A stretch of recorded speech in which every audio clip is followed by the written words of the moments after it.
Vele de wa gbese na. Vele de wa se na.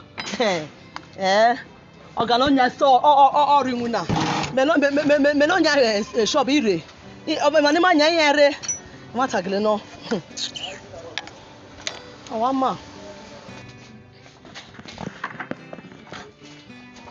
Me ni awon ni yagun Dede me ya we nwun na. Ma shock me ga gwele tele na. Oh, e cover go yena wono do gbe kwa. She no suppose me wo, ke no suppose ni ya wo mo we ya. Awama. When ya me dedere na, when ya dedere ato, when ya wa rowa.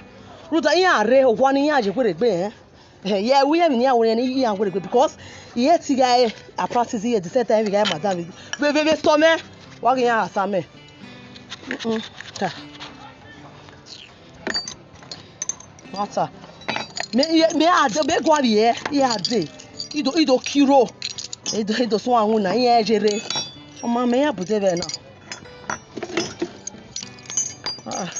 Yeah.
Baby.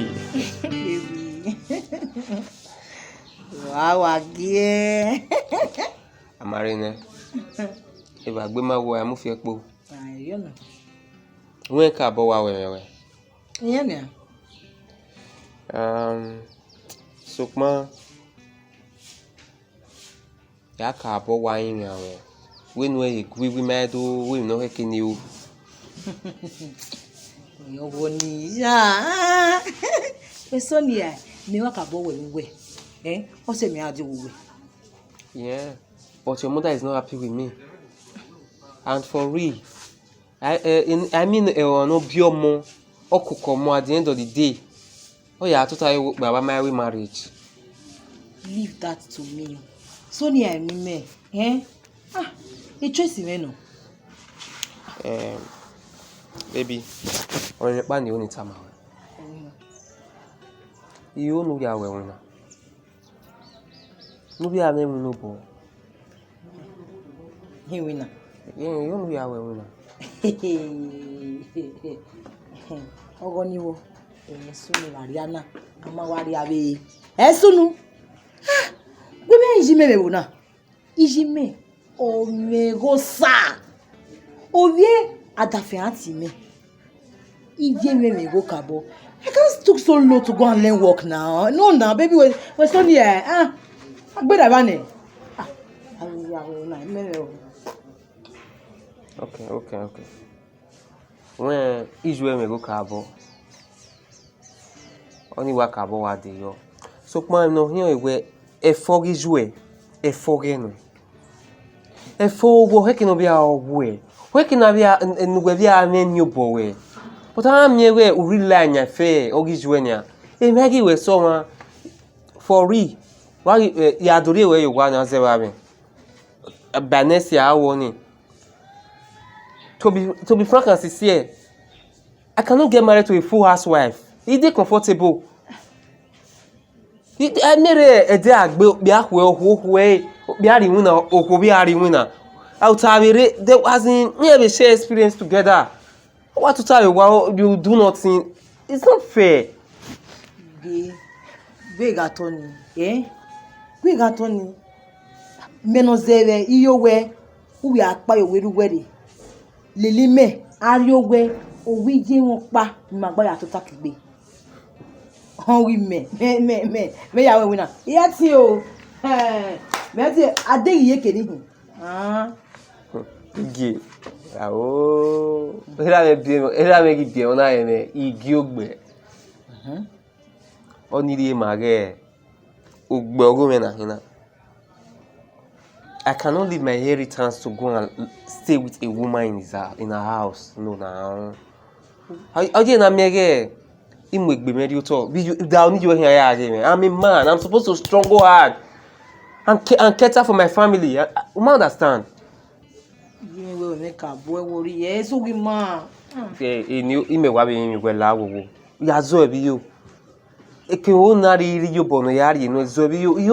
know, Nana made you have a meal. Your mother will be proud of you. Your mother will be proud of you. You understand? Lao.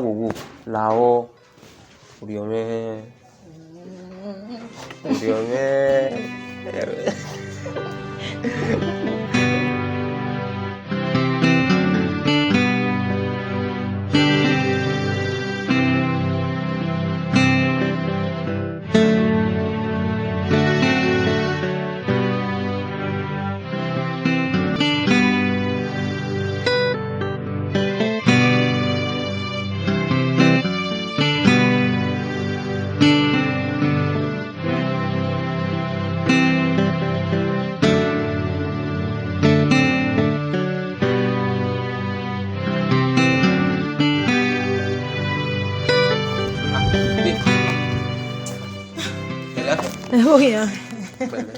Yo, wo yan we na. Wala ke wana. Ya tongbe. What's on? Muna wo. Sawa se we de yo. Como sa? We are me case on o ma be. 40 me. Igwa o emi ya mto ma yedere. I would doge go on no try work towards it. Only katikati ni mu gata we ohin una ni. Won wo ni ya we wina. They call me mo. So say I we call me mo ni. We call you me we tam je me discuss in Nigeria. Je wo we ma. Understand? okay. So do ege, ina ni me ti o. Ye wo ni ya we repair generator e.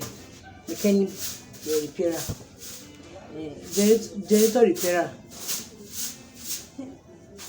Why are you looking at me like that? Who were battle that sir? Oh, my battle. Is it funny? It's not funny. One way would na you knock baro. And why ya? Abu ya lo generator. Ya say hotel, ya say buy ya. Abu ya lo generator. Big or small. Even one room, we say we see one room now. You want me to not one or the generator in one room already. And this we are going at the you know, how we are anyway ya. And first female generator repair. You understand? Is it funny where you mock him?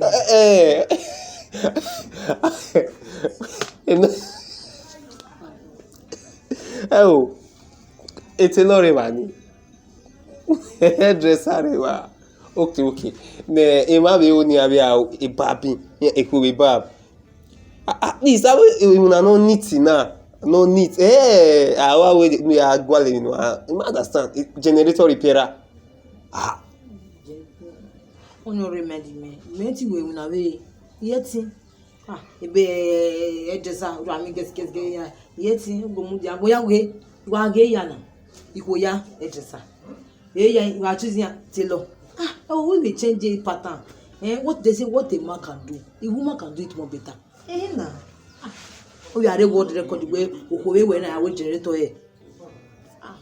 There, you ha. On your way, very high.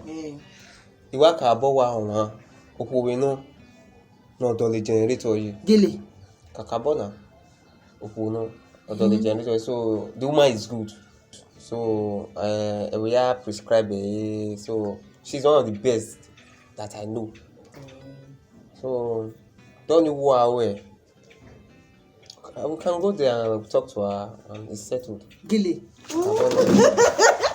See, anyway, I love when you Do we do it all?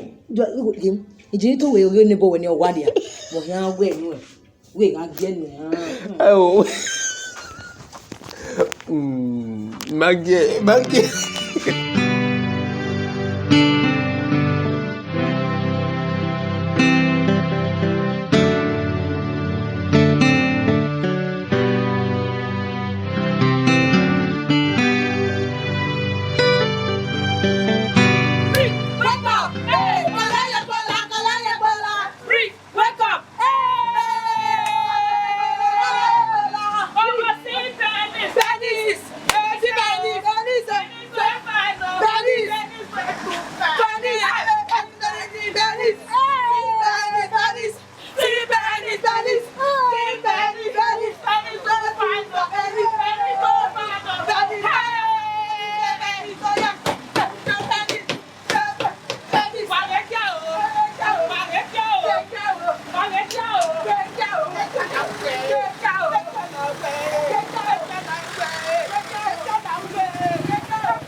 God, it's so funny. Otiti, do you want to know? cheating one needing no. I don't know what what. What not knowing where everyone might. So only come up with the door.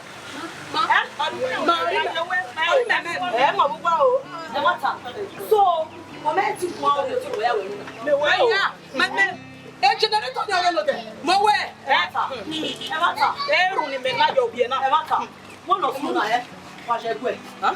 yes. Your mama.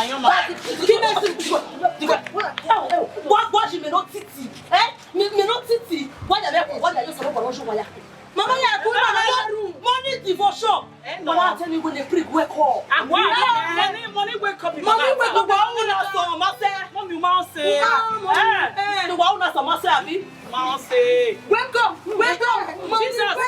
Wake up. Jesus, wake up. Wake up, Emma. Mama say so me hurry. Mama say me hurry. Yeah, mama go na bed. O da me. O wa ta me nu. O da me nu e. Uta e bi tue mu were. Omo me e complain man wa do take. Ba me ni. Again now me wa do take. No we dey kulo where ya. Me no titi dey man now. Me ti dey peta we na be ya na. You dey peta we madam. No problem. Whatever. Ona fun me whatever. O sa no eru.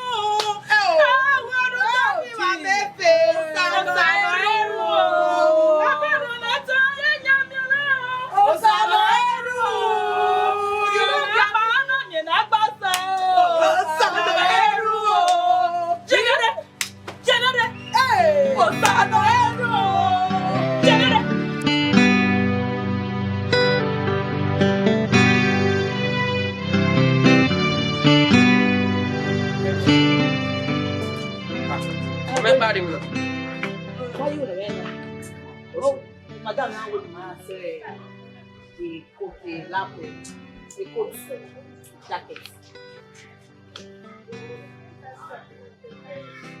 That was Ogano. Ogano, yeah, you do. You know, you like me. Ogano.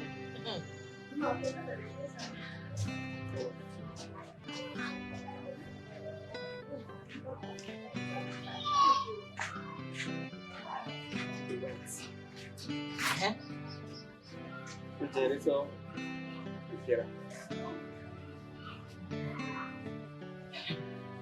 What are you? I'm going to want to move that. Madam, I use that. Me, you know, the doctor, I have to see Jema.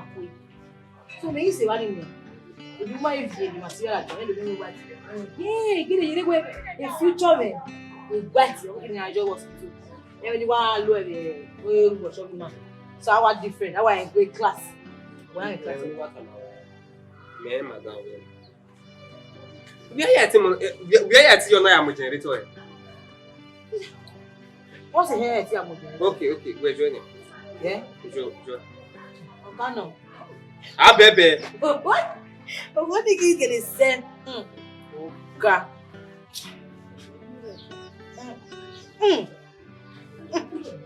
Bino jinanya. Sure. Wa musa. Oh. Bino jinanya. Ndio.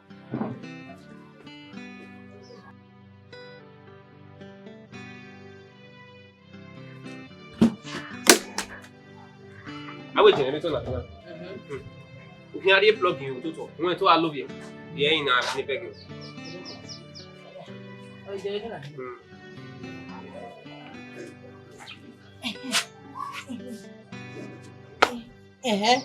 Una. Era na. Gbagbe ni.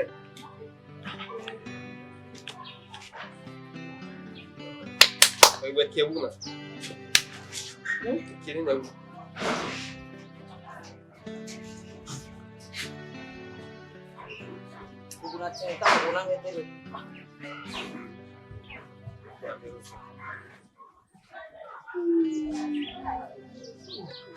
Oh, yeah. You know, Here's a bit.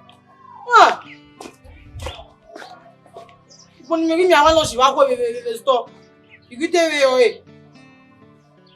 You watch the stay. I want to stay. You keep my phone key.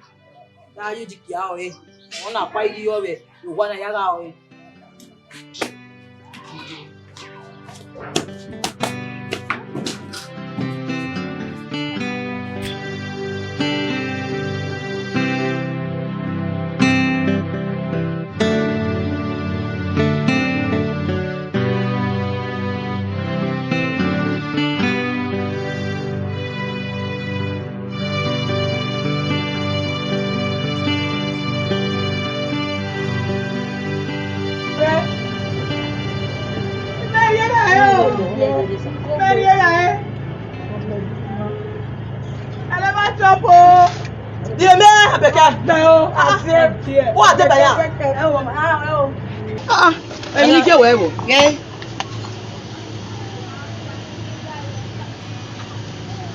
Abeke. Emi ni ke webo. Ona ga ni a. Game no ni kin. Emi no game e. Abeke bia ge we. Hey! Otiti umu na salobwa. Agwa me ni jena. Bia emi ni begi we ba ti e wo kin. Manda emi no game na hisa. Ona megi we abi. Bia ya tamawe we jari em na gume. Ya tamawe na we ari ke spare passage. Jata mi ya we ni ari em na nu e. Yata. Ah, damenu egbe. Oh, damenu egbe plug na kina. Abeke. Okay, plug na kina. But I plug no na again na. Plug. Wa ma. Onu po waro werere. Mother wa ma na ekia. Wa ma. Mu so. Jojo. Olohu e. Ge, ya we jo po me ya fi we ni e. Umu mark. Ya ti gwe ba. Jati gwe ufi your pogo. Yes, ka papa ti gwe. Jati gwe ba. Your pogo to ku. Yeah, gbagbe. O ti gwe like gbagbe. Your pogo to ku. Maka ti gwe dare no ba no se. Ewe. Dare we tie wo ri ya. Na we se le we ti me o. Okay. Jari turn the plug iku me. Plug. Fi your pogo to ku. Bi aka Abeke fi your pogo to.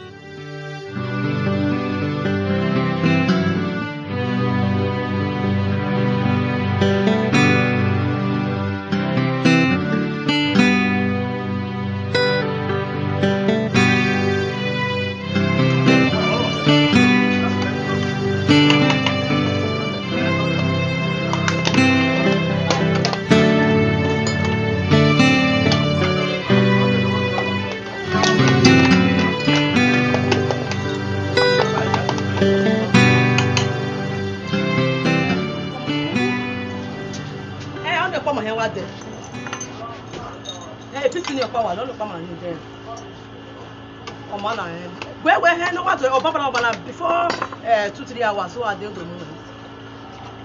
Come on, later. Are no nyun sa yeto. No wa no wo ge pe ko wu. Adante wa ni wa ki ona mi. Okay ki da me ho. Boya hin atamya woni are pistin. Okay. Zeki o dey we customer go ban we baba na enu be ajipi ya wo do ni. 1 minute na. Pistin o. Okay. Amana. Pistin.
Wow. Odeno, Omare. Ma? You may as anywhere. Odeno, anywhere. Well, madam. No sooner since Amudaka no we on Yato. Or mammy pistil. Where are you shop Ghana? Wherever in Mabo. Put on your connecting road in Zegi. Connecting. Emma? Connecting road.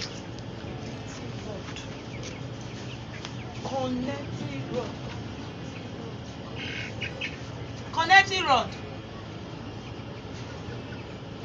Imana vawa hu ne be shop na ni yo pa ya make example na ereru kwa ma se work ye.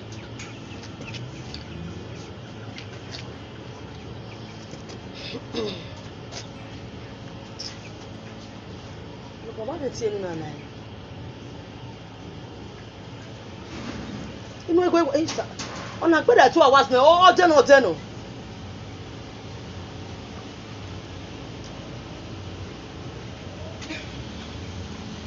Stop. Bẹ́ẹ̀ connecting road. Enu. Iye ma yere si. Mami ya o. Mami ya. Iye wa wu. Mami ya o. Ma wa me take me. What should we not respect it? Sorry. Eba opa beta le mi ni na ra me wo wa si gbenu wa mu we abeke no ni me ke no ni de la ye me ke no ni la ise me ya ta lo ma ni je do bi e ji no ri o bi e la wa de se ti ta lo ite Otiti no ta le me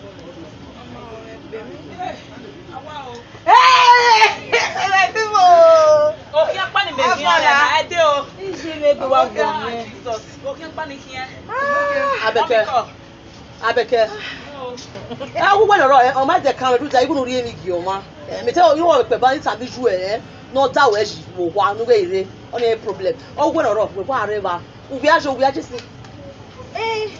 mama emi ni igun ri egi ma be so ri eyo obo ri ge wa ki se si o no ge won mi ni ahia lo mi e wo de mi e wo de ma wo we ni ya gwale epistole wa mi epistole kwale mama mi pistol e ma ki ohun we ki me tele no ya sunu iya we mo da gugu we ma da se mi aki we epistole no abe wa ki me se kenya me na te kuyen o yen na ya me kele baraki me kwa se baraki na me na boy soja pa no rie epistole no rie ni ma soja na we e bo na o te wa gbe abi wa e ba ta wa ta na o se me no de baraki ni no de baraki o se na o we ugu ye gwale pistol e woni ma gba ahia uga mi ni aja o mo ya me baraki Me wa di kwesi, me wa di. Otiti. Oh, Come on, man. What boy pull the social you know rock street ni ba gbera ken mana.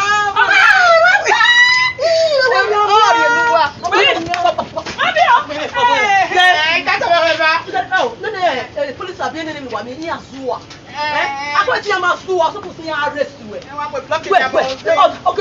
come on, man, no, no problem. What's the wedding? No more to see Abby. You are home now. But to matter me, I wear a shop of ticket the shower. Matter me, I very all.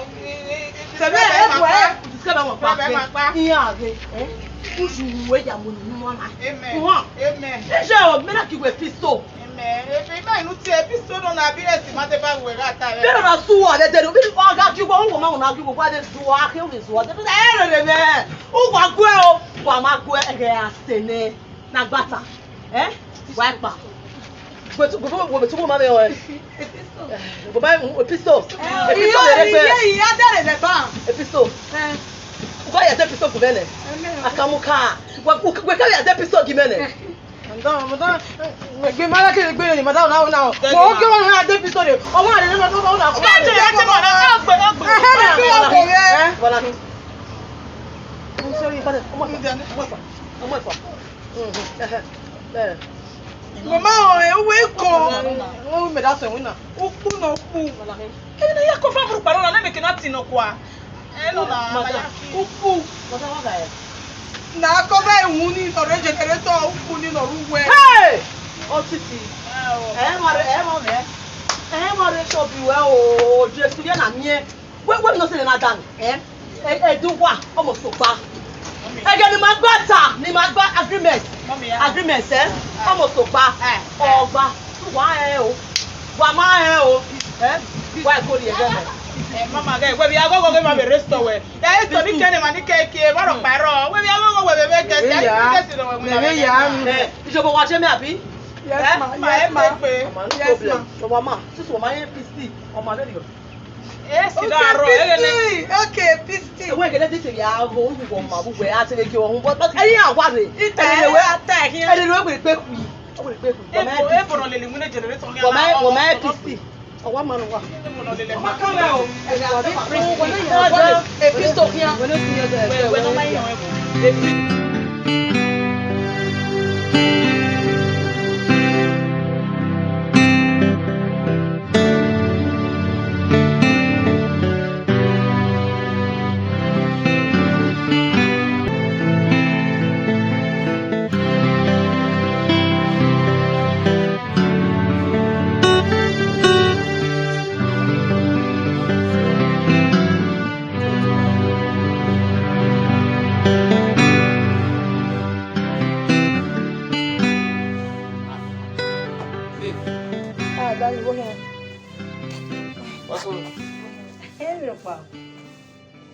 Imagine una we mro pa. Meu, you nani you. Understand? You nani, egbe woman. But one me be na so so ma tama ge obiji wina. What bo choose una ni ge una no hia we. What's no? You want tama we, because ya tama we you nani. Who da mo bo si me ari e eva. What's no? We bon. Okay o. Madam I'll give one. You give them the missing girl with there. You missing girl with there now. It's not girl where madam when you are there, a pistol. Or when you lay ya, mamma make it out there, a pistol. Then the year where a madam no there, a baraki, a baraki. You want on a pistol. Anyway, my boy, my de pistol boy. Emma say, somebody say, man, you might dig with baraki. Ma ware barako e de hen egwe e ma ise stona ni madam ima we appreciate ma we ma te ya gba le pistol mama me pistol madam we ma de gbe digbo e o le gbe wa punish ma o ni e bolo fa eva ni e de do to pa we ro e de do an we ni ade me pa na ti e plug o ya be customer ge ya be customer ge na o dey plug me e ya dey aju we shop o we ni we plug o we ni digbo e egbe wo me me yeti jo ememe gbe wa de di awon mi na plug the generator. A pistol. Who are we vigilance here? You go vigilante. A pistol na. Pistol go generator. Pistol with generator. Oh, pistol with generator. Oga, pistol. A pistol go generator. Madam go pistol go generator. Man go generator. What's one get senior get na dey pistol. Pistol with generator. Abi pistol we have. Pistol. A pistol na pistol. Yeah, nta ma we. Imagine when me wa wen kakabo. A pistol with generator. Imagine we ti juwe. The police mu we ni amu we gbolega. Oda go wa ti ari police station wa here there. Osisi abi. Police wa there wa ade pistol wa here do isi. And the government married license in wa here do isi. Automatically wa here do isi wa here agboma on wa here ara. Osi. E gan we ti wari eni ri o. E gan o we ti wari e madam we ni me e yan we ni get oge ni ari gbolega. Oda o ma no do isi wo here ya. E to here ya. De to here ya, to here ya gboma. De to here ya gboma, to here ya report. Abeke. Abebe. E madam we ma give a pistol. O ma le guess no a pistol. Make that am wene. E ale guess ni wa gba na ni. Ifo wi ma bo me. Ga wi an. E ni no kari ya man. U de government huli an kwa ni na ya do we, ya do aje mechanical shop ya this guy. E di se wa ni be there do mi o. Ya pon na oda me. Kele. Do wo gi no ne ya. Do wo gi meta we ne ya. You love of my life. Ifo wi ma bo me. Ale guess ni eh. Mi kamia be iyama. No wa me gbe noro ni. Iba mi oni be e Saple road wa da la o. Ne kunoro. Ne kunoro ni. O mo da hospital ni. Stella Basajo mo da Stella Basajo. Oni whatever ni. No pa ni no po ni iba mi oni wo horo wa la horo here. O me ko pa na wa bo. Ya pe music wa. Friday, Saturday. Ya oni e ba ni wa na do eki. Do wo reta yan sister ku gba kere yan bi e. Kabuna ya vera, madam ya ogoni adigbo ni adigbo. Yan gba abi e. He ni o ason no. Yan you well for never so egbe do wo yan wa fan. Ason ye ya jo. Oni uko pin ari wu. Prostitution. Yan gba wo. So bi agba me nwane. U e ko alili yan, wa lo nwa ya alili yan. U da wa alili yan be yan je ni. Wa mi so de. You understand? Abebe. Abeke. Abeke di mechanic. Abeke. Abebe. La wa ya gbegbe. Abebe. Abeke. Yajo. Abeke di mechanic. O ta me madam ne ga mu me ga guni adigbo. Well now who say madam ni be chat mo Abebe. Abeke.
Moi même.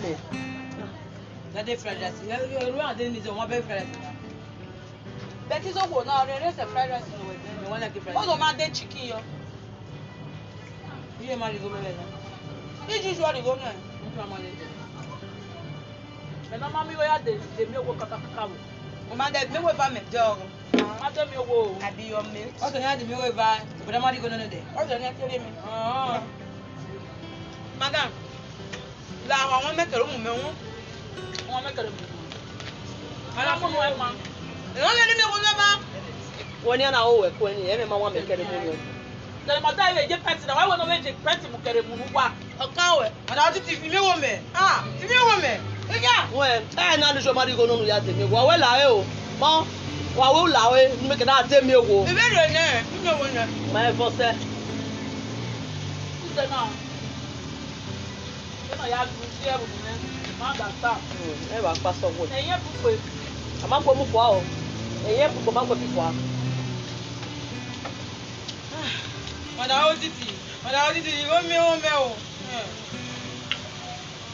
Amẹ́rin máa wò. Ọ̀dà Otiti. Ẹgbẹ́. Ìwà kìnyàrá ṣe. Lọ́bọ̀ sà. Ìkẹ́ wà kìnyàrá ṣe. Ọ̀sá ṣe dé à. Ẹ̀rọ yìí ọ̀pẹ́.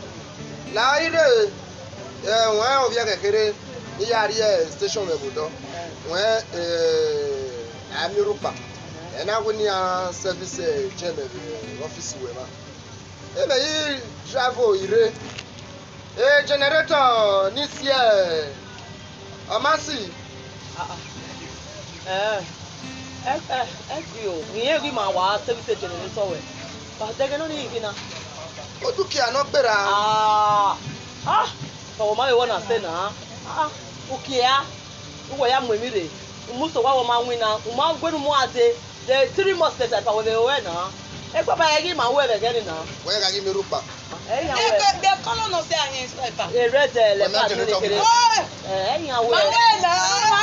Ma we. E generator ni. No we no ya mama e ni. Ma yi amrupa ma na ya pe. Na ri ono. Ma na isa amrupa yu we.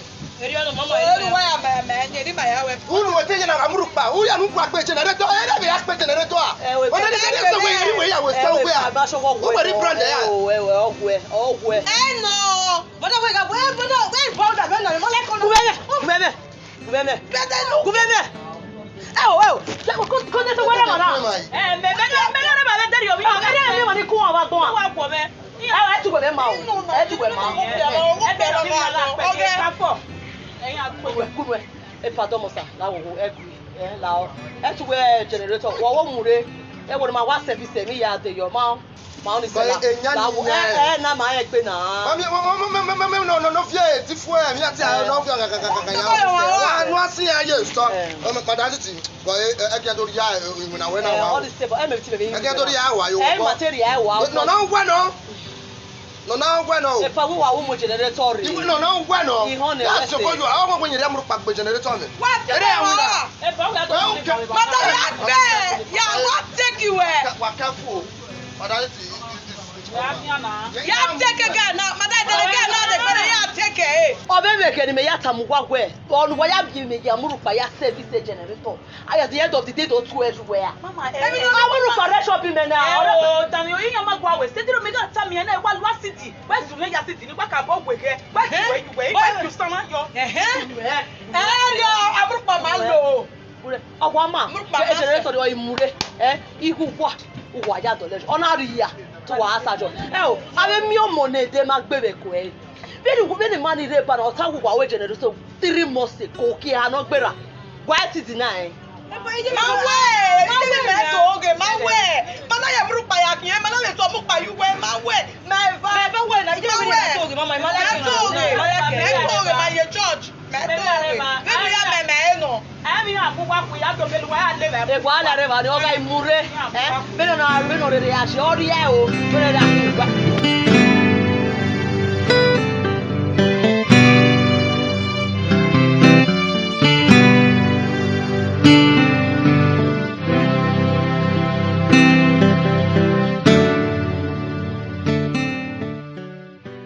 Tell me, I'm not your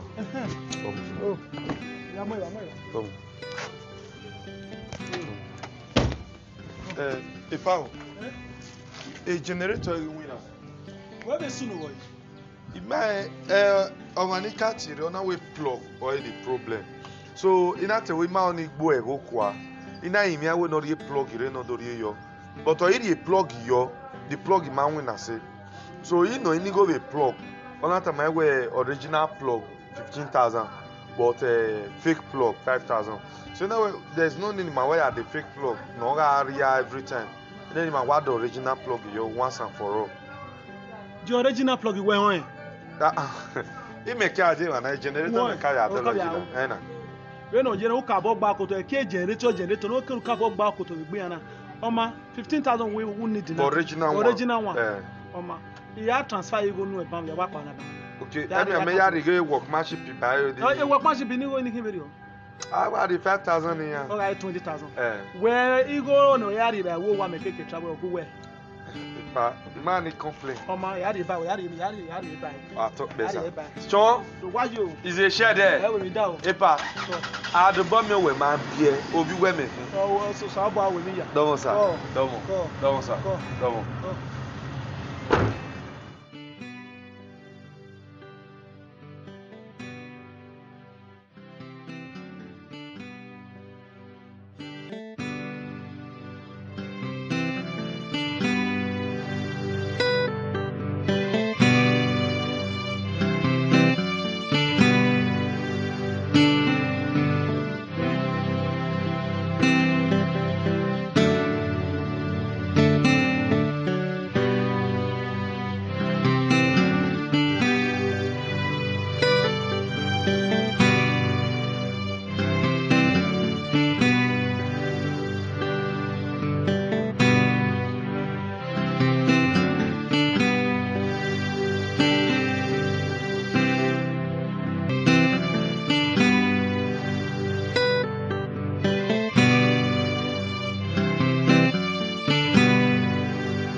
Why they do Joro?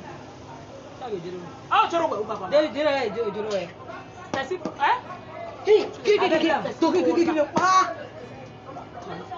Anya kwawe. Aya gba onu ba dere. Wa ri fuku re wo to ta kwawo go ma. Shut up. Ana ifo mada. Mudade ya ba we ni agbo mo na ege. Okay, ya je net club. Mashawo. Eh, madam, we there for madam na madam. Okay, ya mu yo talk. De ogigi. Okay, wa joye net club de ni awa jo mi yeke bi na. Oga no. Awa sin. Mr. Wa. Ge oge. The customer la shop wa ma ze yo e bo sunu. O gba lo ma. O gba lo ma. E generate Maria o wa igba le repair.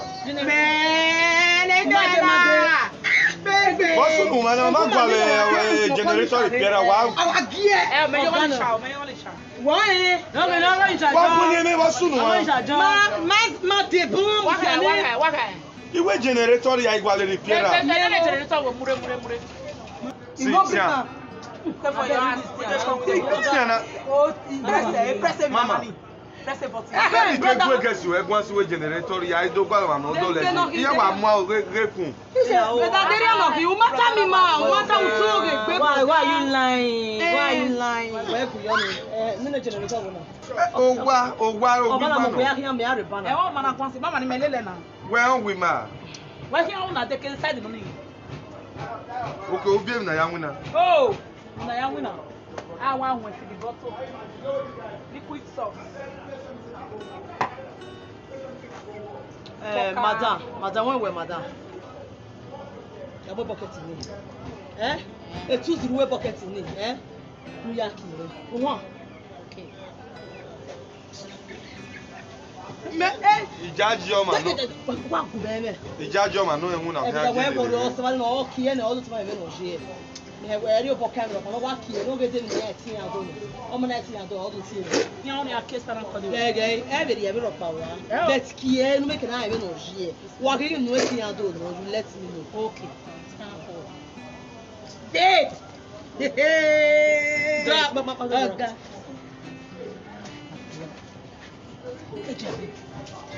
E phone ni wo.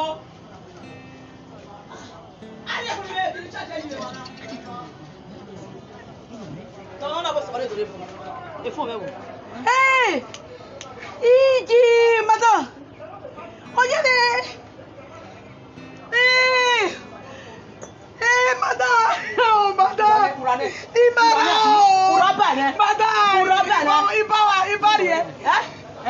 Iba de bishop pali aga buye vai bege madam la o imawe de. Ina ki phone yẹn, ma ya ke picture. Bishop gan no. Ola mo si.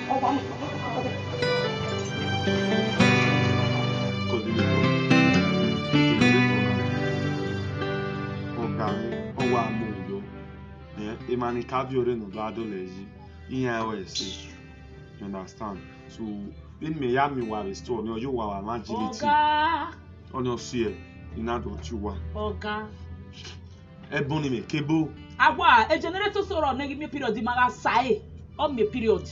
Okay, the first thing a plug itamoga we plug is 15,000 original one so when you plug 250 naira no but me had 5,000 way. So in case of Gamena no way, we need to go a plug what am I 15,000. You understand? In case of Gamena no way, what am I we generate plug is 15,000 original one. Okay. Yone. Ni maya we do can say we dey 500 buy no 55. Maybe the 5 can wear. We might like but on one condition. He said he had 10,000. Una lawa. Me and why? And I big game PS. Yes. Drink and shit. Drink But I is a now. Oh, you have fear there. I kawa lawa na I read the way generator. They may have when I'm when I worry I yes me at the legend I hear. You we hear now, you we hear. In we alwa. Yeah. Gagana. That's 10,000. 10,000. 10,000 no. See, one we are winning an Emilia one way what I said this second.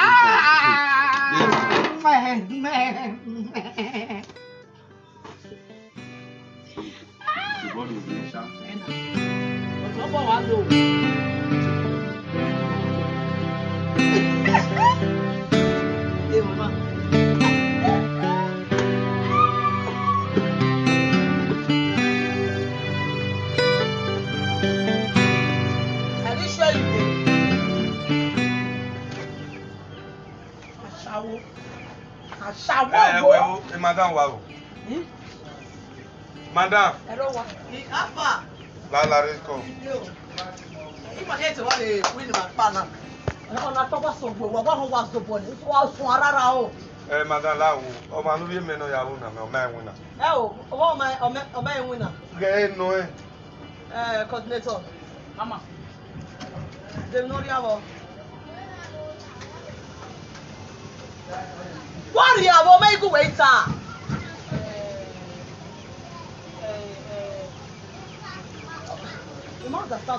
Madam, away water board, they help you know we are this.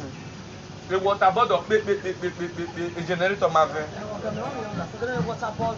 They make our generator, carburetor. No, any. What's the new carburetor? La organ tell you water.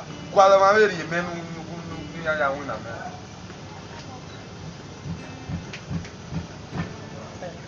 we are just going one, Manabi. Or the mother on Lava. But I can't have when you live. My man is stressed with dear girl, a woman where man I get away when I mean I yard way. Do you bomb me again? What's the capital? What's the capital? Man, capital. That was the more was on his way. He gave away a woman. Factory. La Renia. What girl? Me and Baba, so we are true, eh? Who store? Okay. We are penny, huh? What would you have now? One minute, the father by the way. 1 hour. Hey, who you love me by? You love me by account. You got me now. And one yam you can't get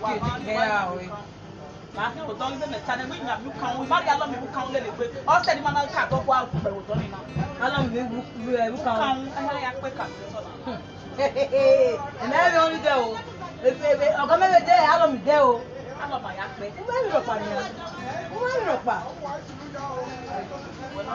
Ìwà ti wẹ̀ wẹ́nu yá kò wá rẹ̀ ẹ̀ lè stay. Wẹ́nu yá kò wá rẹ̀.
Jesus!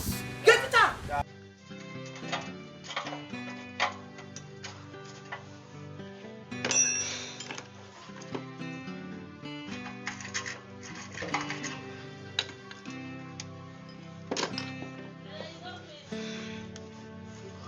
Générateur non mudão.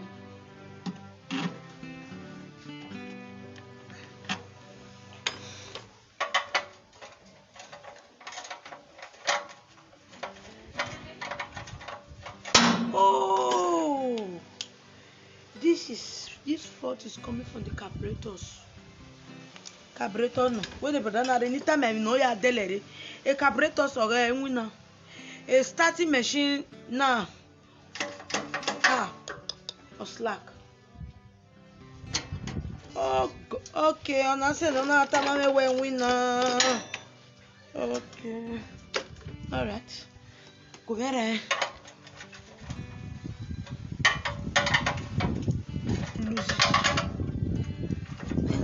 Yeah, right. Sorry, brother. I do cover that. Cool. Sorry, brother. Me. He made way for a carburetor so I wanna say. 5,000. He made a winner for it when the rope was slack and the carburetor so maybe no ya shaky here. Baby made a winner for me at the moment we are dele. Where worry we are going la bana. Je ti di go venu. Fair brother. This fair brother. Fair brother. Fair brother ya la wa ri go be bai. Yes na. Fair brother. Yes, 5,000. Fair brother ki mare ri akela si swari e bai. Oh good. Because of My true never wa. Eh. Anyo no no everything. My true name. Eh. So ti do dollar generator. Fair brother. Eh? Ayo no wa. Yes na. Omi ogbe generator we la. Ogari mi. O like me. Carry your time there. Ogari awuban mo nya wa na. Fair brother. Mama bien na. Igi no wonders. No wonder no one more say, brother. No wonder no one more say. Me mete no wa na he ere mi aya nya. Igi. We are one good character ba. Me wa marry we. Fair brother. Igi ma. Brother. Brother. Brother, gari yo wala. Ayo brother. Brother. Mire baka we. Si papa. Brother. Ali. Brother. Brother, what the brother.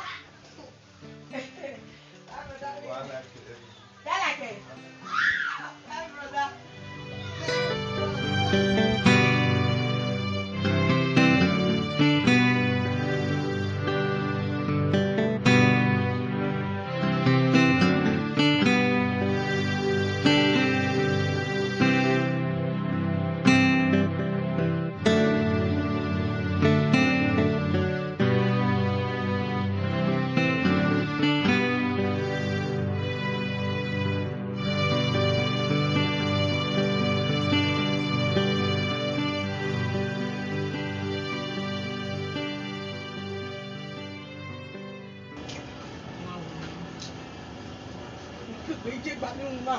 Gba mi una. Madam. Imure ne. Wasi emela. Ah. Fẹ́ kó ṣàtìyà. Ilé ìjọ bala. Wo ba ma wude. Bọ́sẹ̀ mi emela jo ya Wo pẹ́. go ba. Bọ́sẹ̀ mo emela jo. Now, ẹ ṣat on me. Mo we ke ni kede. Ẹ ṣat on me. Àwọn adé bẹ̀ bọ́n wá. Mo yo dere. Mo do asi aji. Me ndi mo pare sto na, me ndi mo pare sto na, me. To be a senior girl na mat. Me. Respect yourself, oh. To be a senior girl na I'll mat. slap you. Madam, I too beg any how. I too beg any how. I saw I'll slap una too. Abira, madam. La we bi a generator no dey guess you whether adology me. Iya ma hu ya ha. Iya wa fi sere na. E de ke wa gbe osoto ye. Iya wo gbe do tiyan. E de ke wa gbe odo yo. La wo jo ma re lele me la o. Me mother stand on guy now. How be we go le matter now? Me make ata mu gbegbe ni ile le we hen ya fix there. Wu ma ku ejo. You gonna compliment me. Madam yo bo meteje. Just imagine I mad road agreement you boy. Iya manaji win owe. Iya ha u ya ha. Oh yeah, say na wonu giyan lele me. Agi ki ana ruta me ki be pe da mana. Toro ki kian. Yajo. Ẹ o me no. Yajo. Mo here brother. Ibi ajo. Ibi gwawe. Yawe. Yajo brother mo here. La madam, iya e ba no wa chat na ya ma hu ya ha. Iya ma gru win na at all. La giele le de ri ono. Okay, we ya go na e set we. Maybe your birthday come say. Tell you not trust me we yan akpatu we ka put in the truth ni we. Oboro hin alele we ya we. Yen kunye megegi. Imani. But ma ku abeke ya mu sisi oba no lele ma. Was stress over. Yalele. Only abeke na be ma abeke be bu na senya. I'll slap you with the log on you. So no man na. Bros, I wanna tell you na matter. Egbe mi no una e ma o. How you just test 3 people for master. No tire. What test and we have a generator. Yeah. Brother. They come re. Man, slap your ear. Brother, no na ma o. Wa ni generator we ni re veni. E generator la asiere re wa de we no bi apo na wa is si eve. Dey, you give me na ro e generator the man ti gbo ye, Condemn your man ti gbe you a o. Won re. Generator re veni. De gbe ku wa bara. Generator de gbe ku wa bara. Fa mi e ku wa lo. Generator you wa do afie me bala. Generator we re veni. e mi o to gbo bi apo na. O ni la je ki baba. O we me a. Ebe ogbu e. Generator re ogbu e. Agbali we na be ogbu e.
way you are describing where when you are D.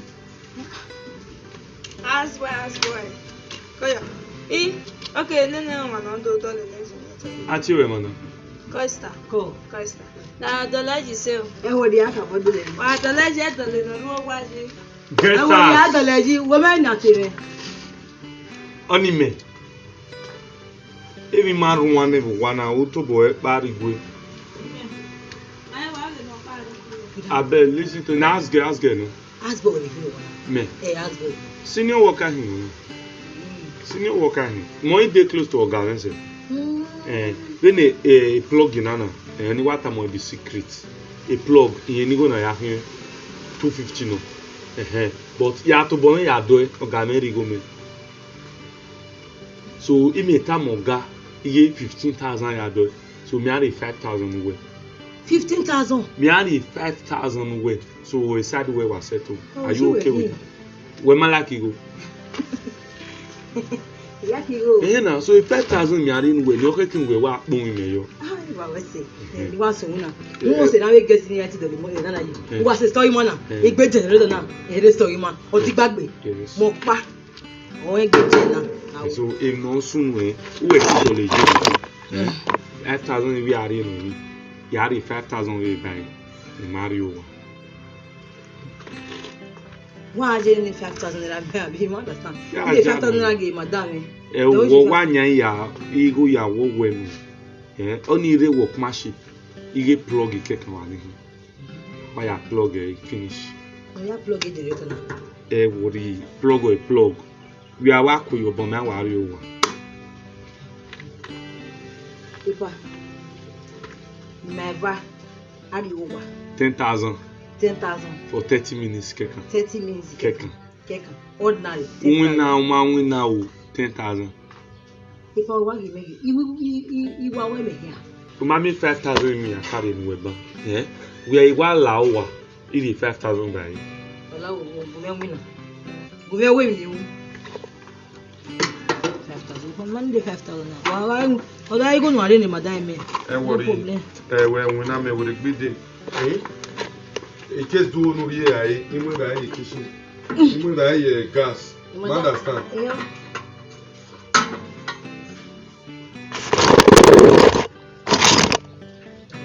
Didi ya ya na na e. E je so ma di gbagbe.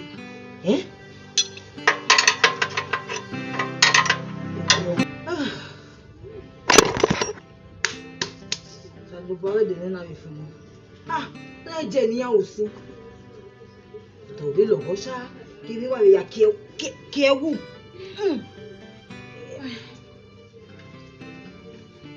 What joy, is it this year? Na, so it. O de boy me gbele. Only we are jamming for 5,000. No aja na gbere ore madam Now, madam, when me aja no when I can do allow one, you will be the over by every madam we want to film. But while only you allow one, you will be born away by 5,000. So do allow one, you are 10,000. Iti mi allow one. Omi ona ore madam na here. Cause the businessman na wa honestly. When they come one, you are the women. Woman no amisi na. Yeah, even a co-worker ni can enjoy or we here losing na. We are le limela wa ban. Imu foreign wine. Foreign one anyo no igbe 90 years. E parliament amyo imu no. We are want to relax. AC, iru industrial AC. 5 units, iru enu. Ipa when we vime we active women. We active women. Nonsense. They go to go the store.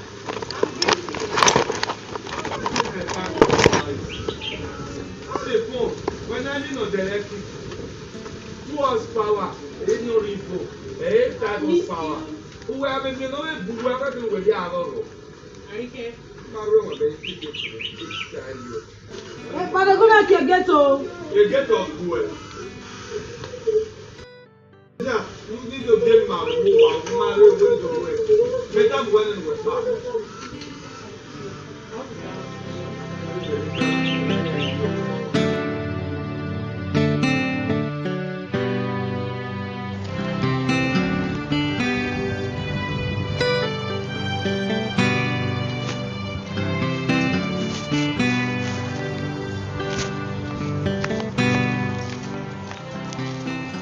Coordinator.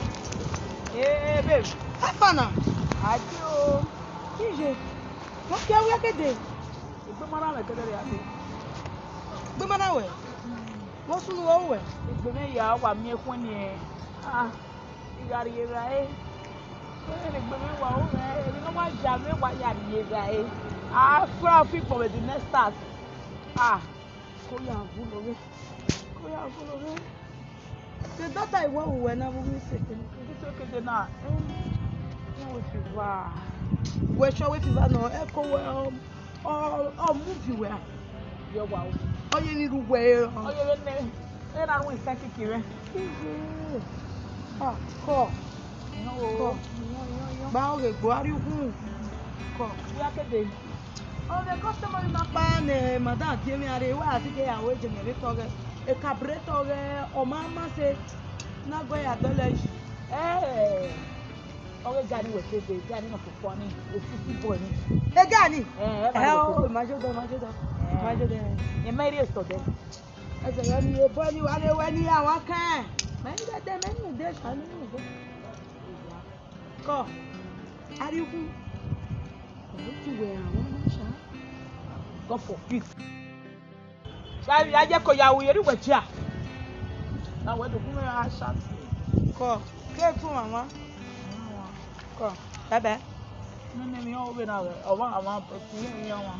Òun bẹ́ẹ̀ mi àwọn àwọn bọ̀tù wọn wọn. Ẹ ò yàn wọn o. Bẹ́bẹ́. Wíwá kí ọ̀nà. Bẹ́bẹ́. Wíwá kí ọ̀nà. Wẹ́hìn. Wé bẹ́bẹ̀ wá o má pa òmùtẹ̀ wá observe. Bẹ́kẹ́ ni observe náà. Wá observe mi. Coordinator. They just coordinate you for one corner. Hello. When my cause you. Bẹ́bẹ́. When my cause you dey mad. The grace of the kill your papa, the kill your mama, you the grace. All of una for na hand. Kill you. Let us give you Dey mad. You don't carry belle. Fuck you. I don't get the comfort. So na dey fire you. You dey mad. You dey mad. Idiot. Comot here. Na good for you. I don carry belle. Na good for you. I don carry belle. Na good for you. Idiot. Comot here. Oh no, na him agbo e. Mo jare. Yóò wá gbẹ̀gẹ̀ náà.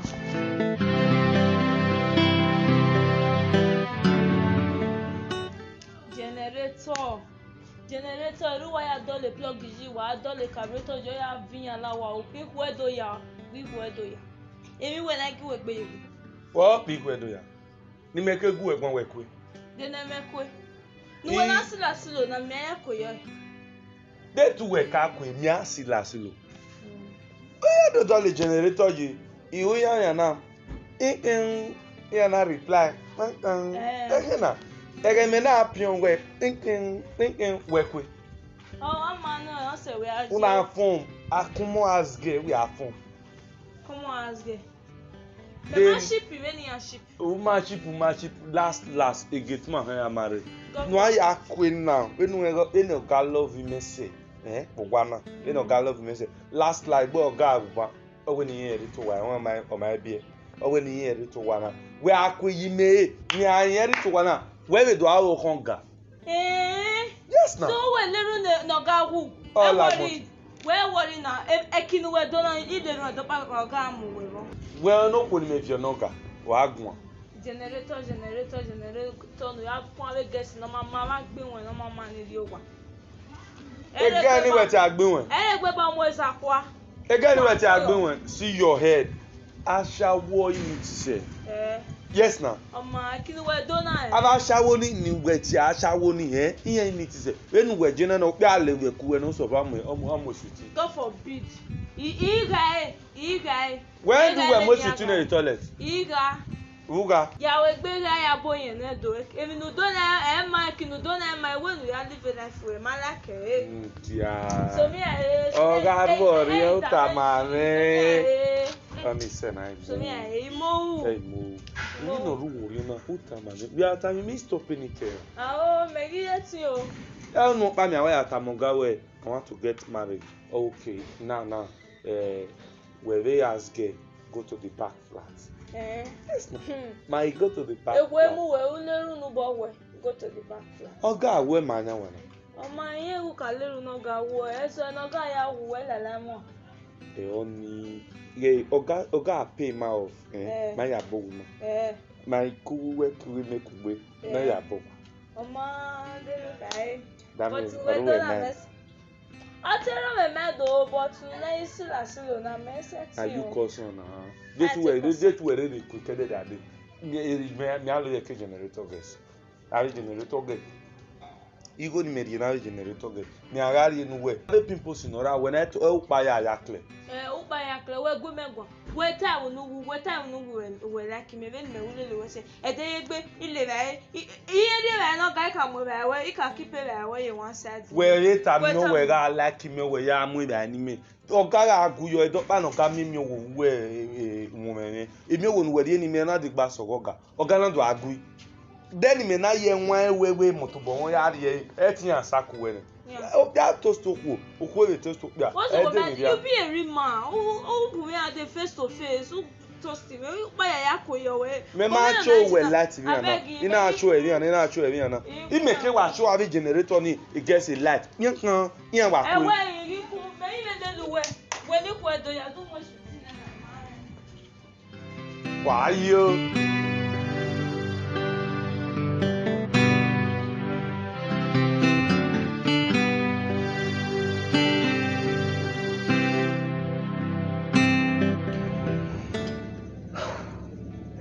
Coordinator.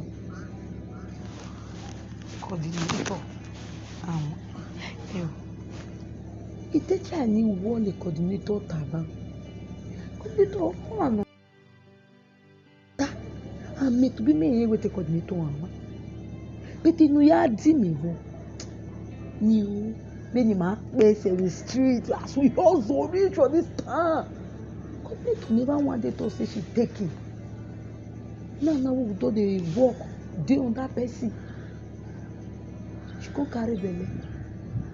Coordinator of Hannah, she is pregnant, yes. Coordinator Hannah, fair brother. Okay, fair brother. People in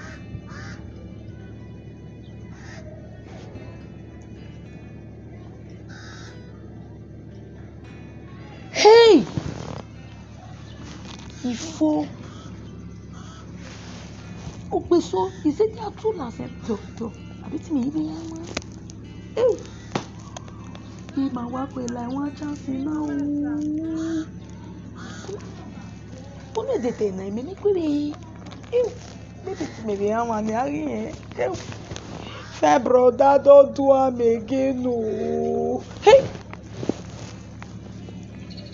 Broda wa gbete. Broda gbete.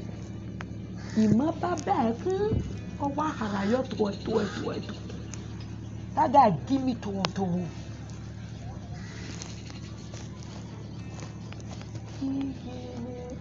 Èmi ni wà ń wé coordinator. Ọwọ́ àrẹ̀wé mi. Káàbọ̀ madam ẹ. Ew! Ìdí.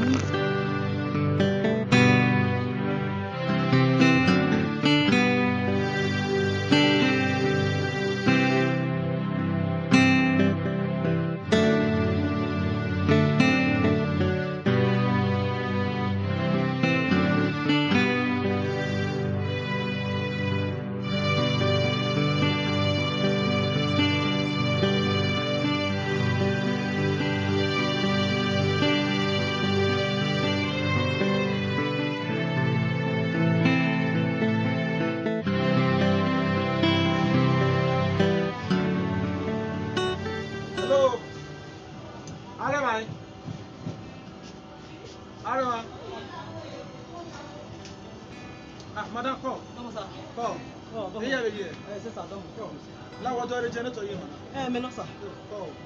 A generator or you see a month favor one. The man do work a dollar, first. A woman or rover, man, who may come with my driveway. A rover, and I will tell that Johnny go one. Oh, so do I go? As you can see, weekend like dinner. So I be getting my ire. So me ti do buy a shop ire. Do I me do I take you man no mu ere. I'm not a pero woman. I want a boy in a rover. A rover, you need to be like a lao. We can't play lao. Only now wetin me work in shop ni me. Lao, we can't play lao. Okay, you tell that he went to work in shop very work but na kind of a regular customer. Since where you have makate makawe no there. So only why the more reason here and the way now. Where's it? Okay, you dey. Come on.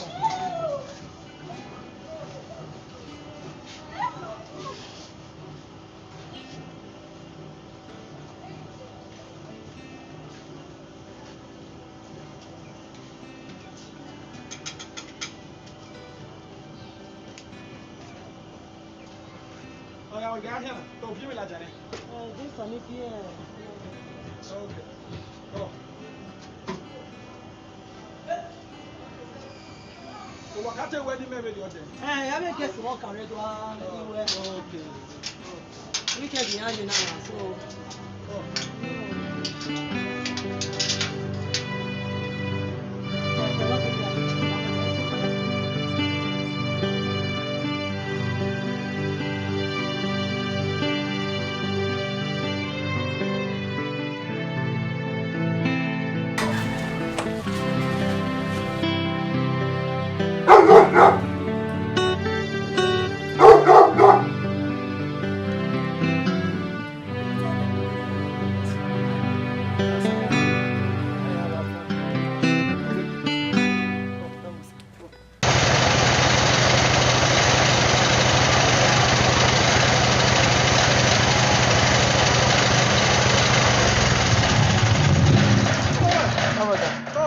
Even the one only making anything when I knew when I thought you.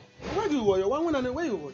I'm boy me rock, but when have anything or ye gin or when I try and change the plug. Why they plug in the roll? I don't want to be. But while my one at you change it. A plug you wear now. A plug you by one year. When am I plugging? No matter matter, not really big now. Really? I really because I'm not here the problem, so I've been here little bit now where or they are valuable. It's good. You know, when you go with plugging? Plug-in around 500. 500. Is original one here? I mean, plug it 500 here. Tamami? Yeah. Ni malona hina na. I mean here. Oh wait, what? The man 500. Yes. I mean, I get 15,000 every time. You are 15,000. Here not boy. I mean, not here. 15,000 naira. 15,000. Yeah. Here you need to work hand away 500. Only the problem in my yard. There are some persons who have been here and over working around. Every time I wear 500 no very oshi. Yeah, we can wanna win. But I be even now. No papa. Mama, we don't tie any. Mama, where's it? Yes. Come. Where's it? Mama, we don't tie any. More well. Anytime, no yeah.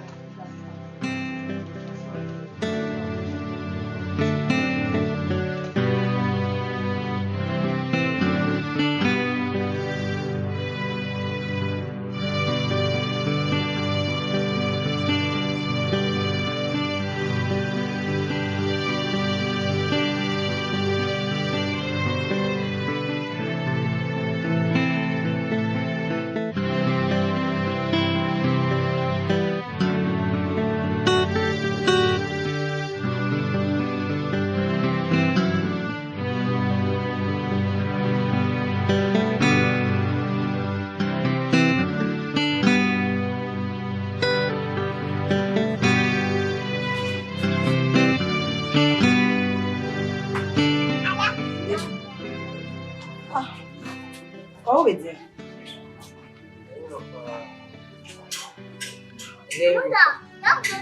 It's written all over your face now. Wow. Also, no one and Nicole, you know, said you go many people. That is correct. That is correct. Benin wedding now. There's no way I can take care of you. You never pay, man. You 85,000 naira. I can't do anyone. Of phone. And for some time now. No boy why you strong the winning generator on the you don't give me attention anymore. You can see why I spent 2 weeks. No problem. But I'm going on. The next thing this was not the arrangement. I'm not afraid. They all be away way so me magin Baby, what on now? Eh? I don't saying this. When you make up all love away, I can't cheat on you. Eh? Okay, okay. Last time I did it, madam, I gave her way with a funny adult interrogation. Eh? We don't want to tell you about coming. You might quit. Oh, we going to come and we going to hear me. I refuse. Eh? Hey, I don't know when we round all of away. I'll get 10 minutes. I will be able to go down and go. Now, this is the road. We are share 50. We are in time. We stop. Wait, but okay, this Sunday, I'm gonna we hang out today. The next thing call worry, the more generator, and they can one year do the generator. Will be the other year service generator. Me say, what did you do in Nigeria? One customer name. I never even go out the generator. What give on my way? They go to do that. We are the call your customer that lazy like that. You know it is. When Nigeria. You only see that.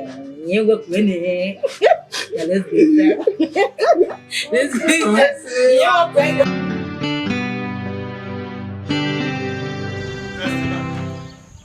Bestina. Walking. Where if no man kill no, what's the thing away? So where did I need me? We me who you? Rebecca.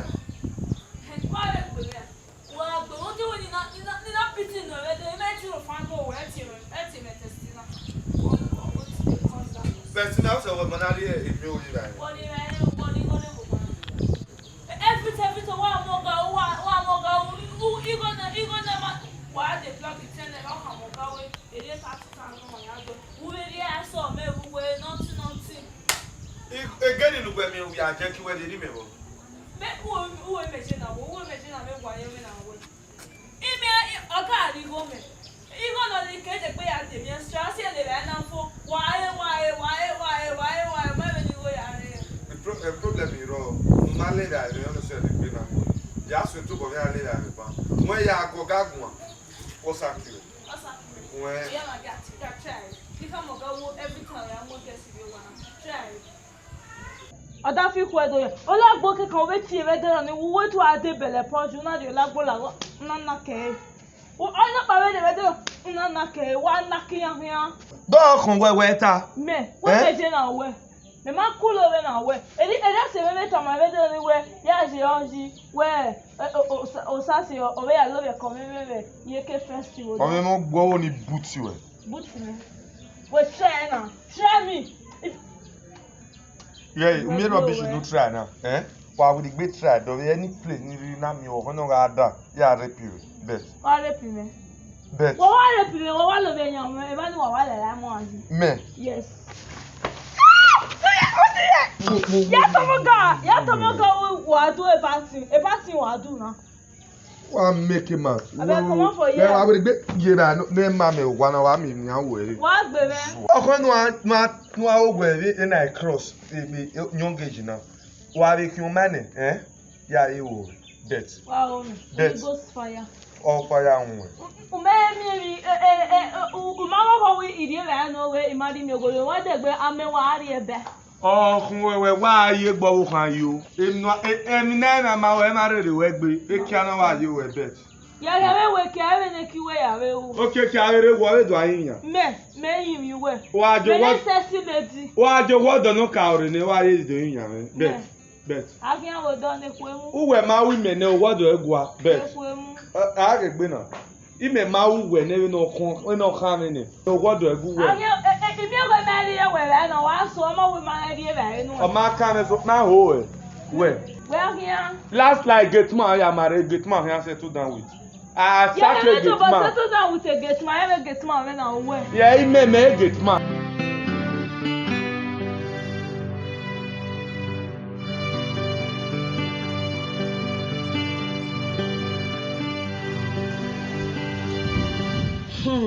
Mr. Francis. Yeah. Oh. Yeah. Oh, yes, sir. I really appreciate. Wesley. Call. I really appreciate. How this way, near your door, we generator now, where me marry bomb, where no, where once final. Mr. Francis. You never know tell. Yeah. It's fine. I remember you again, I remember can you gain any other winner, you know. So I never knew where we have such a gentleman around my area. And I really appreciate. You work about appreciate Kakabo because I know maybe God is doing something. What's about with me in direction way? Because when the was about with me, you may run around you. The only time I went when I know the woman. Because it means so on you do as soon as you okay, but you may not time I will call our love on it. I mean, I lad, you saw me at this story. Now, me, well, yes. Mini Gualokia, Emiana was so good. He had to remember when I remember. I told him, I told you, yeah, man, time I went in. I will understand. They will try to tell me. Kakabo. I don't know. I don't know if you understand. I really develop interest in you. You are well, Kakabo. Very well. The side of the generator, yeah.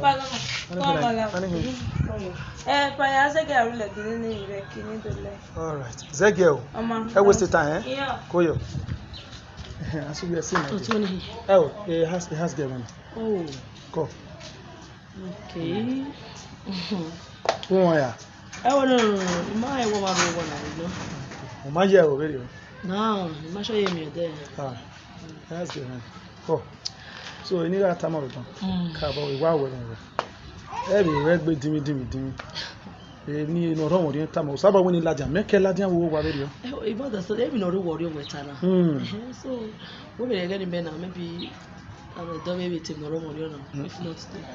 Oh, you know, my way, your mama, you ask you, at least you tell Papa, my book, we are not doing. Yeah, for him, when we care about it, and when we time, you know, you my wages, who saw now, you know, oh, we women, they are going before Sayo, we know, ma. Go. It's fine. Here we are, no kind of. Whatever, mommy, where you may worry one and where now. Women, no, now. Nice meeting you. No. I probably Mujana. I got to do what? But I sit in room when I relax. Okay. Go. Man, after you. Boss. Go.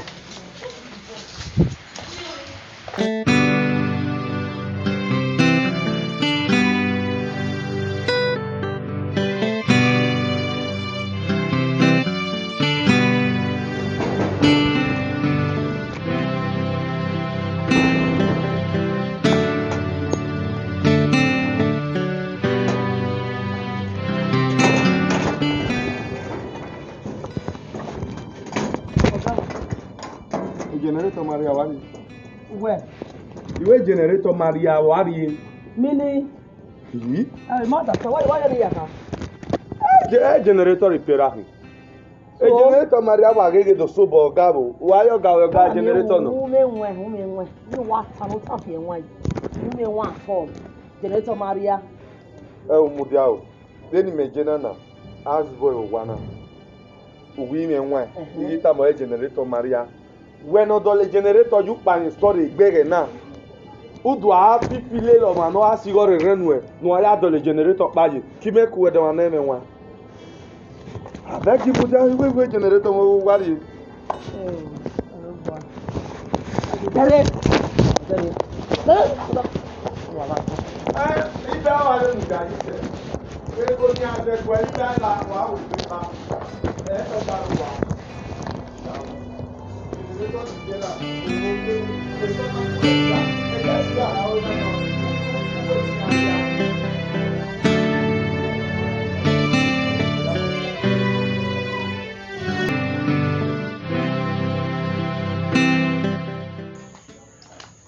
Osas. Afana.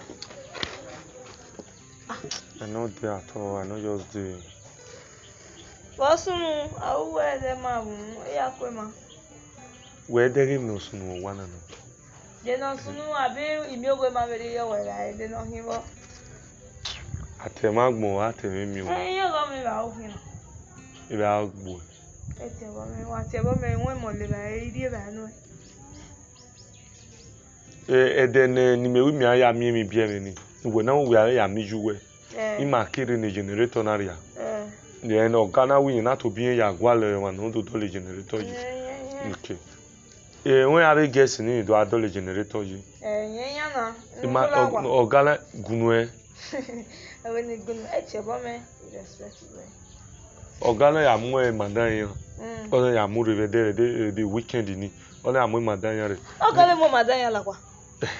Ni Ghana ya mu madan yan re kedere ade. Ni madan do ya do le generator ji. E madan mai we gbe phone. Mata. Me na se. Generator wa iriana woman o dollar ji. Ekenemi kerekere lala ma bo woman wa dukuye. Odonere generator ji oni ma o madam yoyin wa service oga. Mata. Me de na se de ni mi me te we me bi even na dollar generator ji odori e ina mi ya bi ba na ta mo ga wi re ki o. Me we de ni me mi ya. Enya wa okwo ni yo wa thinking na. Denu awe. We be di owu we ge ga be di obe. Okay, oga kan do boy no ko be pa. La lo ko do ni. E ba do ale ba mo ba ye nwe ise fi ba wa o ya. Me do anu gugu an ri oni. E te bo me ya blow wa ya. Bo ni gbe pa yo. Gogo o ge ti ba ku wana. O we mo bi. O ge ti ku wana ya va ohun. Runda we na de ru yun. Ije me wo ni e ga gbin na si e. Dem is say ya ro fando we baba. Oni me. I get to worry about one of them. Iye bago bo unu e. I'll dash you. Me. Ashawo. Ira. Area. Iju e. Ekwe mu we maybe generator you we gbe kan we. Your family. Your generation. Emi na we only tomatoes we. Wa gbiki. O lo ka agbo e. Ira. Wa devawa. Your family.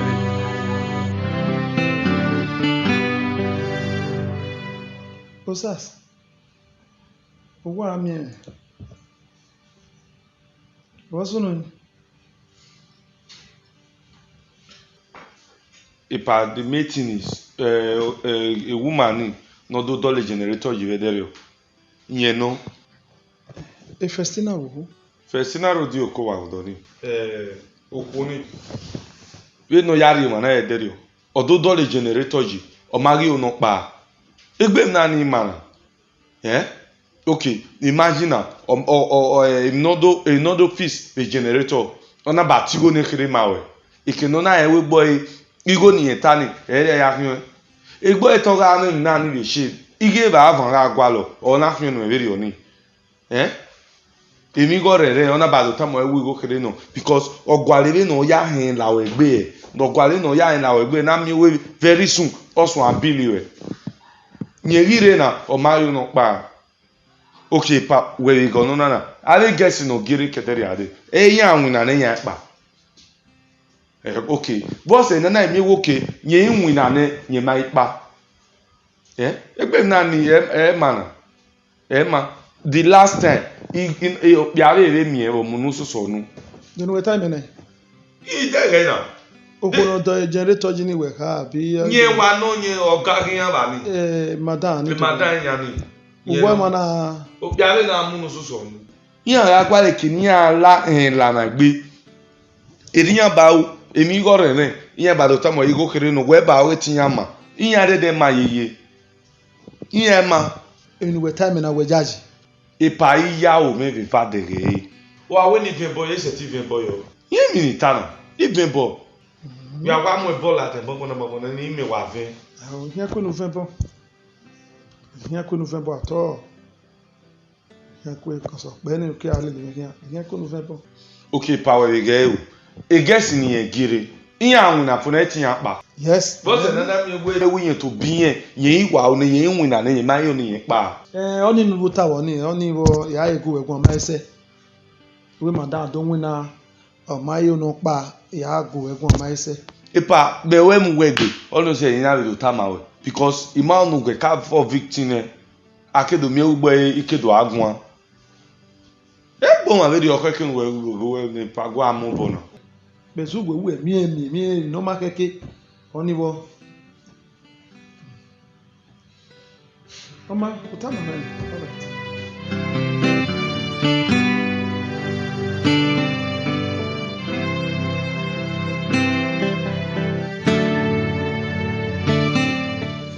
Ogene matter, Mr. Francis. Omemni ya go maku. Omemni ya go maku. That we don't want to take bog any man with them. We don't know where we are here. If you tell me where you might be any day. Also, was no how we win and how do came here where or who other the generator idea it was shop. Or when we are they will look for somebody as in a male, you know, here more a day. I also was want to start only now. What accuse very wrongly here? We don't want time away for what? Okay, then let me explain my way. You don't seem to believe me. Who will not share you happy? How will not share you are? What is here? It's time away to the work. If you only want to way the nature of my job. You should know the nature of my job. Yes, it will be where okay, I don't do it. The letter wants to accuse me. For what? My dear. Why will I believe that? What's in Yaji? Upper tie, Upoke Batai, Ove Voe, what's in Yaji? I want to rob or Tore. I was saying on the way the Tore. What's in Yaji? You didn't know where one family. I'm not a royal equal over. Utama. Emata, okay, 2 years 60 where? Emata can a man my young bangwina, here with the outgo winner. I'm with boy, I'm with Bosusu, I will young winner. Emata, I be the no hero. Don't hear one row and me and I mind. A minute yaway, why I return a mouth. Emata, Yes. like near told me be or what I mean. Eh, Mount Tory, won't tell me who time I will never. He might do well tell me a new woman I will who wear me, I judge you where Uma wear because I don't want to win me. I walk on the area while you not you both were married on it. And even don't wait like a bottle of bang. You are a and no by and no way. Then who I have one rock and you may have more wear. No me tell away a miracle, no head bonny or masunu. Well, I must walk along my yashi. What here time I've been in a meal semuna, those so well. Umagelewe. Also, gave him a gelewe. When on a rover hammer, when I win you, where really am your game. Where who will it tell you no? Or say I had to. Mr. Francis, one of here where I don't know what I could be toilet. I cannot share with matter. I hear to have baby. Mother son, the time I'm in order when I'm back. He can't make a neck bear on the way. And since you seem to believe him more than me, you seem to believe him more than I do. I worry now, no problem. I like the room. I don't know what was break away. I don't know what was break away. I don't know what was break away. Even the water, I don't know.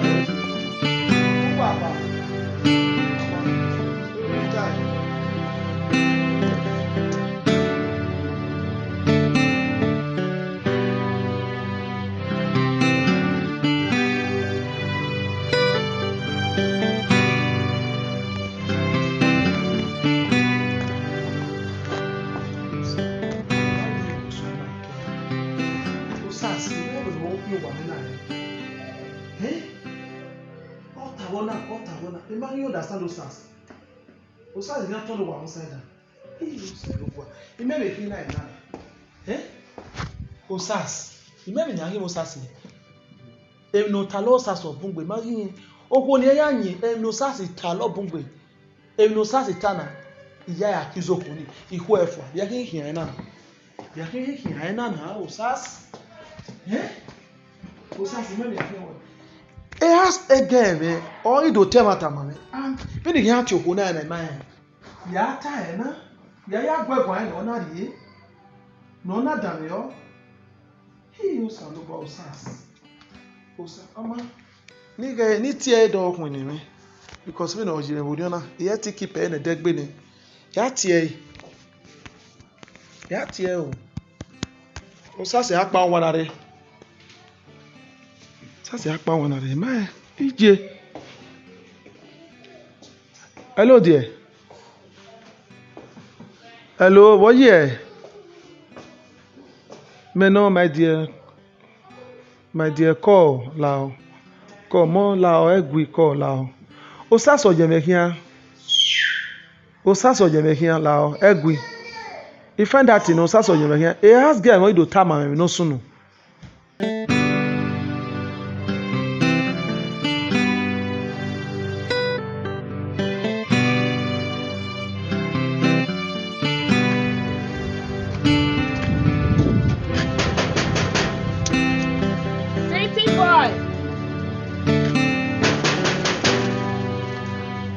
City boy.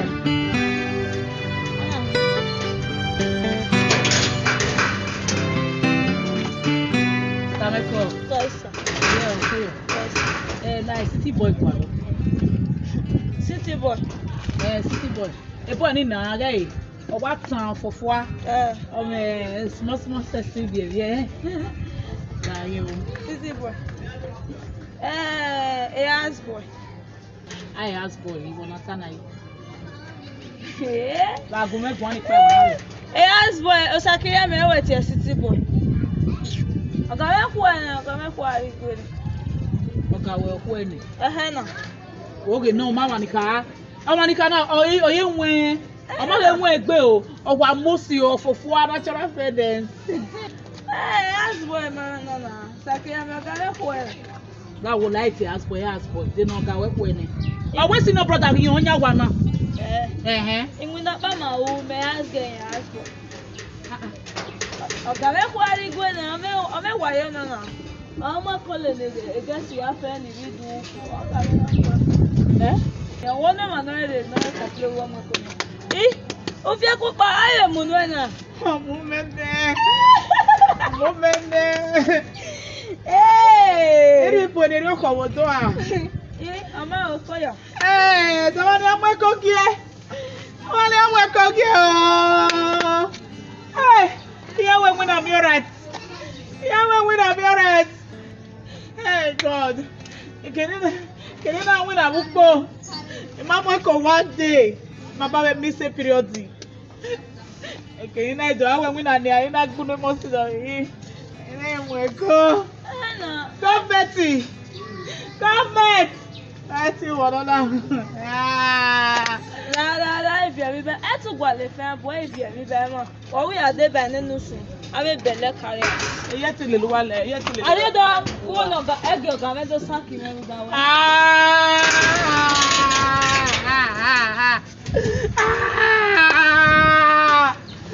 And again,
Comment ça? Voyez. Oh, Pardon, bon. Eh, oui. Comment ça? On est bien.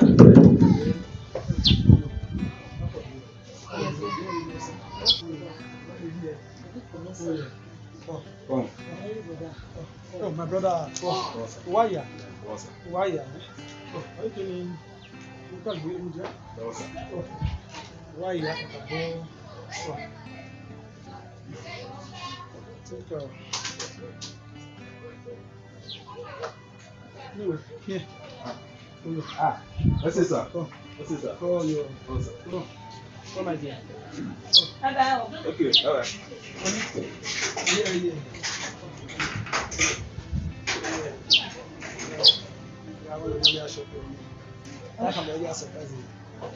Hey! Madame, yeah! Hey!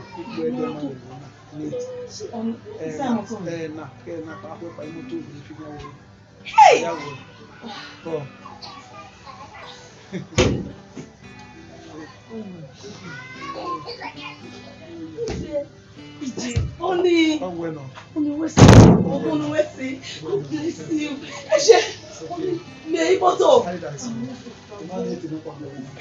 Thank you.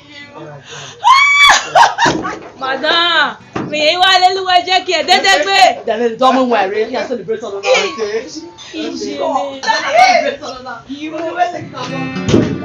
Ọ̀nà wa lele madam jẹ́ kí wọ́n mọ́ o.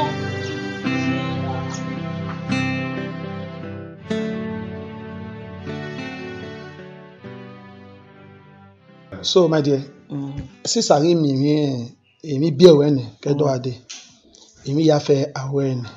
Wo ri ru wo ni na nu we o ni me o. Na na gbo titi wo mi we.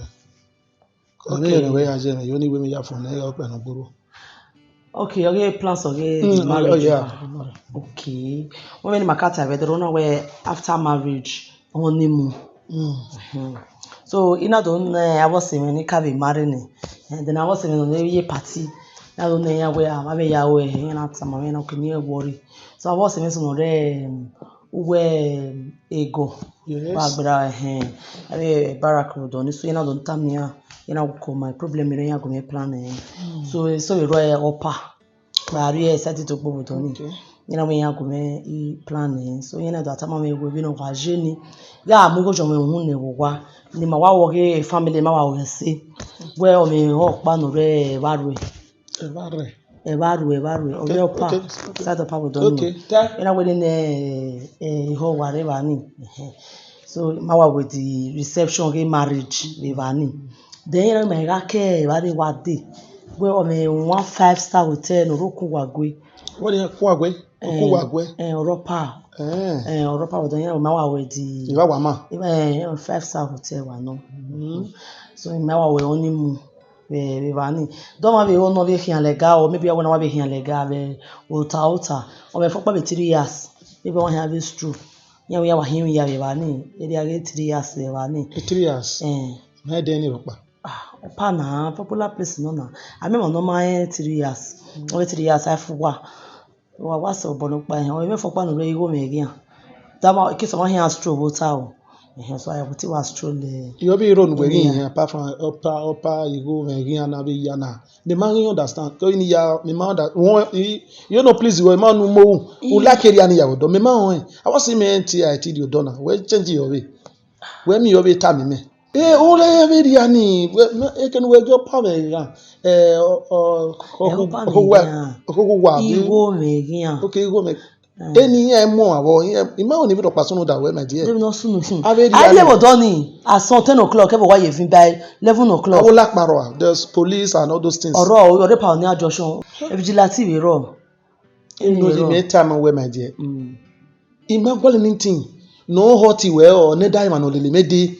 Area ni we so ni me ma understand. We me obe igi ma me gbebe abeji aro ina we mi omo e obodo ni amuari e ma we ya be ni adiodo iyan ti ko dore GRO ewu reservation we kana ewu kera wo wa ni kwa de oto ni government asije abe governor ojo to ni na so ni government ni emegwe e ma mi agbaro e government o me fokpa me to pa ijejere ebrotavena kewe bori o fo pano mo me la bu gwe ne jaro yin na gba leba ni yan gba fi moto leba ni yan gba fi moto leba ima ni ma jodo ya la ni government ise ti ma we mede oni no koko e ogba de koko gbo oga gba be like ni ya ya gbe ba ni ofun ami kiro fun ye be do abe wo tubu eri awodo ni oga ya hinwo emi ni gwa lonu e ba wa tala jawe gimi ni gwa lo gimi ni oni ye wa po ayari ave kino e kini na gba feso wa so dokun na bego mani ave when me wona te barbecue when me wona te barbecue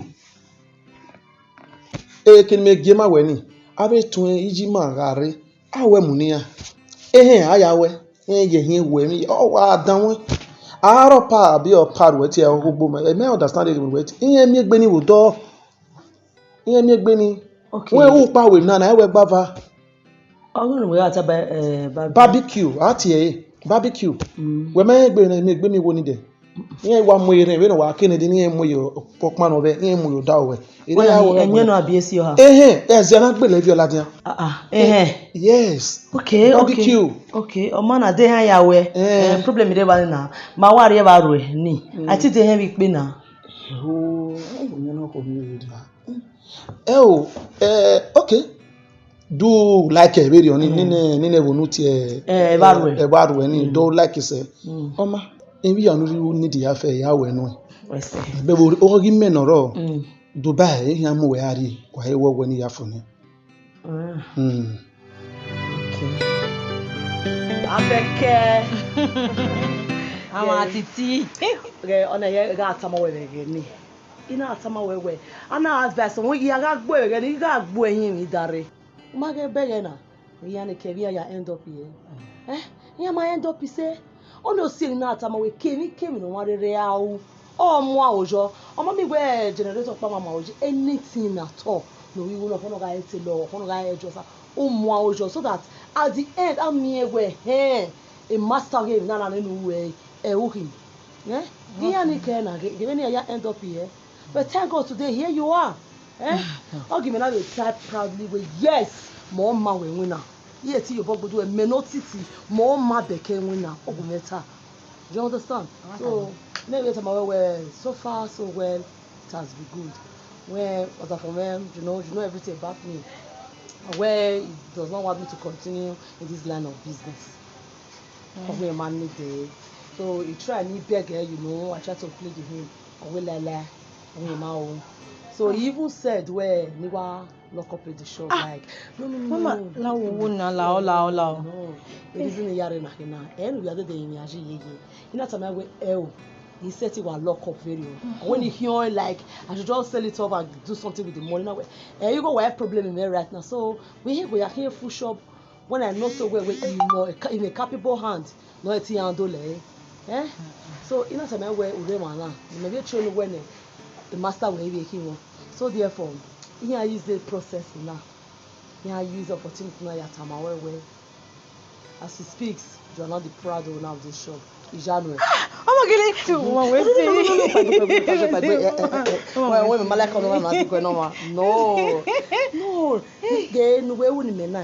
I'm so proud of you.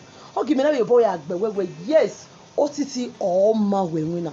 Why go with all the guys tomorrow you go mojo everybody hates you look at you today so we even winner to we master so when the time I went away emotion be now once again congratulations I say Rockba can change the name we think be Abeka is not the shop owner or mark anybody congratulations my dear they will not soon by the weekend wagadiwa want to celebrate no problem okay congratulations no mama gbe ma gbon na come on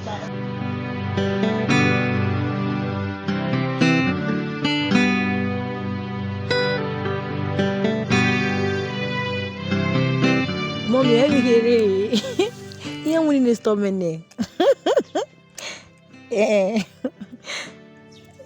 we see mommy we see ya do me wa won ya do me we we need to do big party now I know no problem mommy let's see I love you salut ba me na kina Abeke the mechanic good Even when you care, the business of me, ya there by onana. Did he got here? Kenny money in nana. Ground fine you know. Why we just school with the upgrade me so. Abeke, the mechanic engineer. Madeyo. CEO. Abeke, the mechanic. Ah. Ooh. Abeke, the mechanic. Ah. Odeyo. Abeke, the mechanic. Odeyo. Iwadi afi atiti noroyin. Iwadi Abeke you are most somebody no kwa. Umi uniform any.